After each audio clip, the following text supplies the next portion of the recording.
Hi guys, welcome to another video. So today we're going to tackle something that even I have had previous issues with it before. While researching on how to find a solution for it, I couldn't find anything and I couldn't even find the replacement part. What am I talking about? BMW fuel sender unit. Now this is for the E30. This is only just the fuel sender unit. It's got fuel supply and fuel return, 3-pin plug, and it's got the float sensor in the inside here. Now the float sensor doesn't work. It's always on full and it's useless. It doesn't work. It's a big hassle to find this exact piece. Every time I look for it, I can't find it. To find a replacement for it, aftermarket one is too expensive. So I'm going to show you a modification you can do for cheap on the BMW fuel gauge. So let's get started.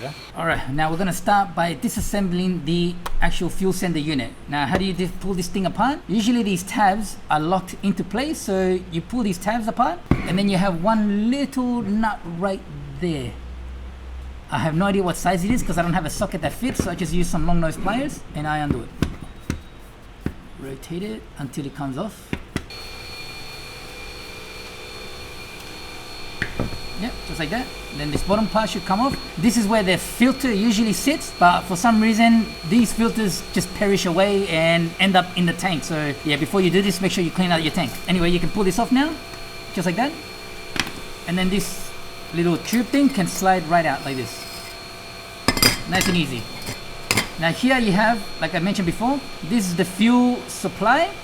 Thinner one is the fuel return. And what this is the float. This is supposed to tell you what your fuel level is at. But for some reason this design always fails. There's no replacements for it anymore. So for the E30, no more replacements like this. There's only aftermarket replacements, which are not cheap. And if people are going to replace it with an aftermarket one, might as well just modify this to make it work. So that's what we're going to do. We're going to modify it. And how we're going to do that? By using a fuel sender unit from, well, because we're in Malaysia, this is from a Proton Wira. It should be the same as a Mitsubishi Lancer 95 model, something like that. It's also a 3-pin. The two of the pins for the level sensor. Third pin is for the, what's it called, the empty light. So when you run out of fuel, you have a light that comes on and it tells you it's empty. That's what the third terminal is for. If you want the part number, this is the part number there. But this is only for Proton Wira, so only in Malaysia. Probably the part number will be different in other countries. What we need to do, first of all, we need to make this fit onto here. Well, first of all, we need to know the position of this thing. This sits like that. This is where the filter sits. The filter is gone on this. I'm just going to put an aftermarket one that I have. This one, it's just for a Toyota. I had it laying around, but it's still in good condition. So I'm just going to put this at the bottom of it. Technically, what I'll be doing is getting rid of this and just going to put it onto here. It's going to be a press fit, so it's going to be tight. So I'm not going to put it on right away because I need to modify it. Just to give you an example, it sits like this. And then I will have this sitting in there like that. Yeah. Anyway, I'm going to start cutting this up. We'll show you how to modify it. Yeah. So,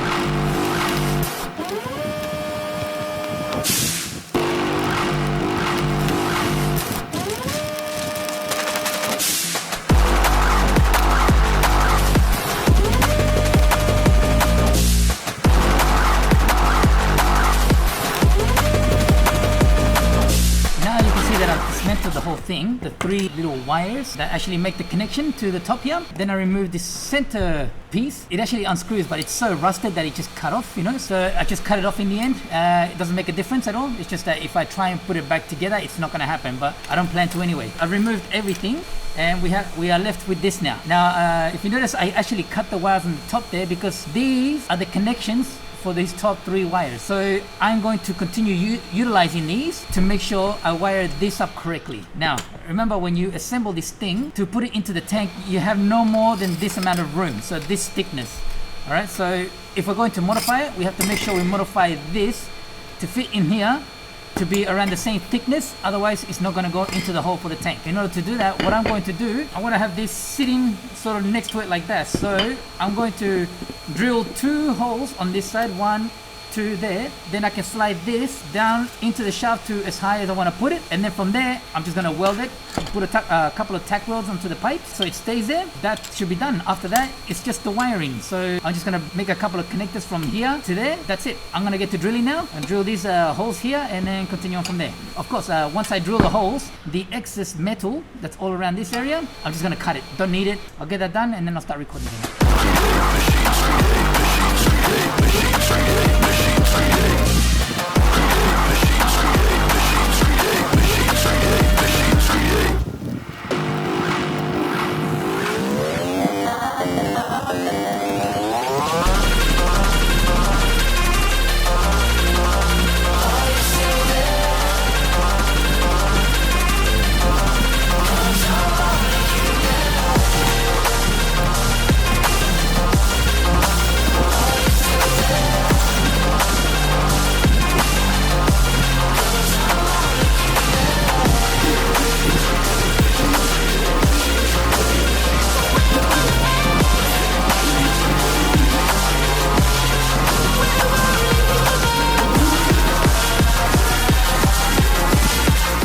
see now, I have drilled the 2 holes and I have been able to just slide it up all the way onto the shaft here. Now it's already holding on tight. Why? Because this plastic empty level sensor, that kind of wedged into the middle there, so it's holding itself, but we want to make it more secure, so we're actually going to do a couple of tack welds in these areas. Now this surrounding area is still too big, so as you can see, I've drawn a line already around it, and what I'm going to do is I'm going to cut it all around that line, the marking that I made. That way it is a lot smaller diameter. We're going to trim this up, pull this off now, and cut this, and continue on. Here we go.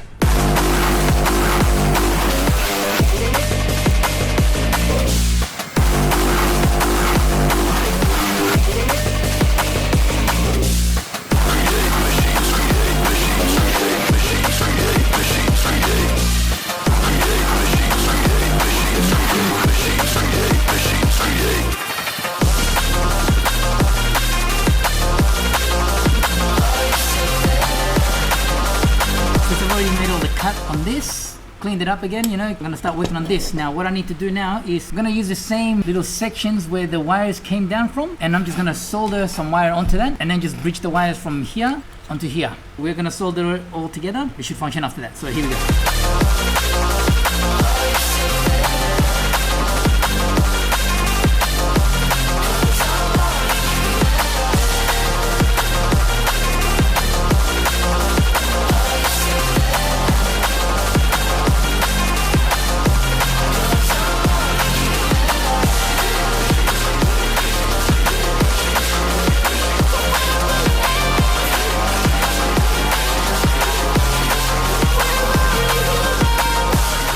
See now, I have all the wires soldered to each individual section. So now I have these other wires that are hanging over the top. What I'm going to do is just get some terminals that fit into these 3 terminals, get some terminals to make them fit in here, and then I can just plug them in. I can do that after. Now I'm going to weld this together, sit it where I want it to sit. So depending on the height, I've wrote a mark on it where I think it'll be nice enough to have it as a level, sit like that height. The height would be there, and then this filter of course will sit like that inside of the tank. And here it has a little kind of a plate area where it keeps fuel all the time, so then when you're turning it doesn't have fuel starvation. We have to make sure this sits just above it. I know it's like a little bit of a height only, so I think this should be enough of a... I'm gonna tack weld these in place now, find some terminals, plug them in, squeeze the filter onto this line so then it's a pressed fit, and then I can install that in the car and then start using it.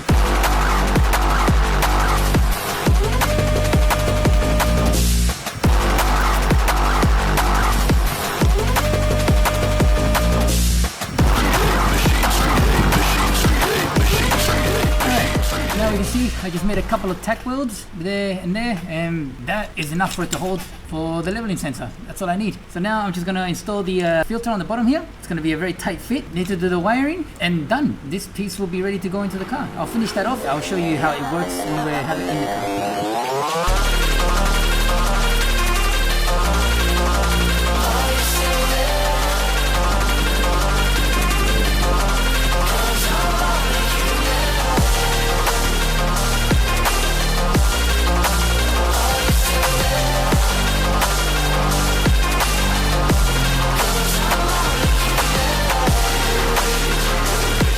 Now, as you can see, we have it all assembled. The wire terminals are installed. I'm not exactly sure which one goes to where, so we're going to go into the car and test each one individually, plug it all up and see how it works. So let's go to the car now. In the car now, I'm not sure how well you can see. It's very dark in here and I can't find my work light, so we're going to have to use the interior lights and test it out. Okay, here.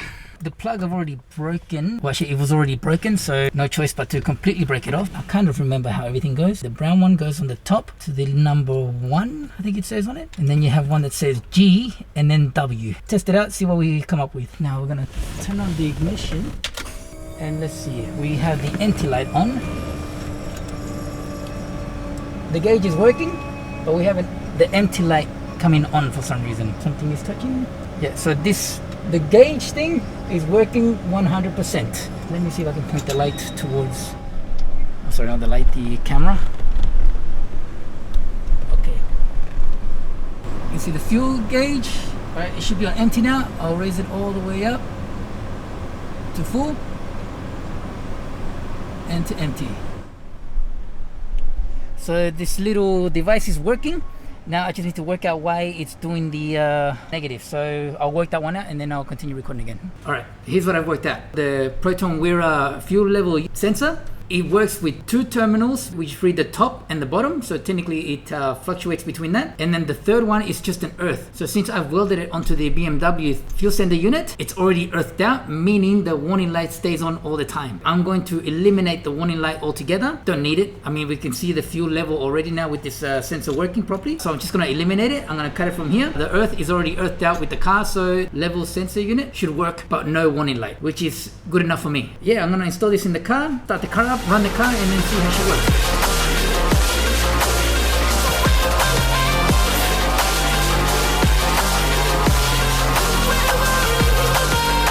Now we're gonna see how we install this with all the modifications that we've done. All right, so we're gonna start off with the most weird angle thing. So yeah, she's a little bit difficult, but because it's all now open, you can actually flex these hoses a little bit. This is just a return line, by the way, anyway, so doesn't really matter. The filter back down, and now we can maneuver it all the way down. Beautiful. All right, now let's see how this. Oh yeah, so she's a bit tight, but can be done. And as you can see as well, we still got plenty of metal here that we can still grind down. We should be alright. I mean, we're right on the edge. Just, you know what?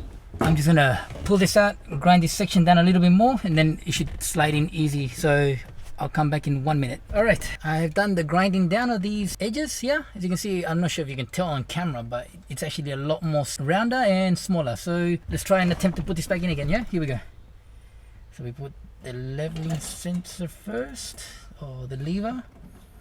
Then we put the fuel supply. Wiggle that in, kind of rotate it a little bit, and then we put pressure on the return line to get it in, just like that. Now we're in, but then we push the filter back down underneath it. There we go, and then we're in. Okay, there's that. Now rotate this way because another, and then now, yeah. Okay, now we're up to the welded part that I made. So let's see if we can maneuver it again, and we're in. See, easy. Okay, now the wires, and there we go. Look at that. We have already reached the inside, but now there we go. Now I've got it lined up. And we close it up, and of course we connect the hoses. All right, and the wires, from what I remember. Now let's turn this ignition on. I'm not sure if we have any fuel, but I remember this car, we had ran out of fuel before we started. So yeah, we need to top it up and then check it. Alright, so what is my conclusion to this fuel sender unit upgrade that I did using the Weir sender unit? Since it's an open tank with no baffling, means that the fuel just sloshes around. And because of that, so does the fuel gauge. Have a look. If I move,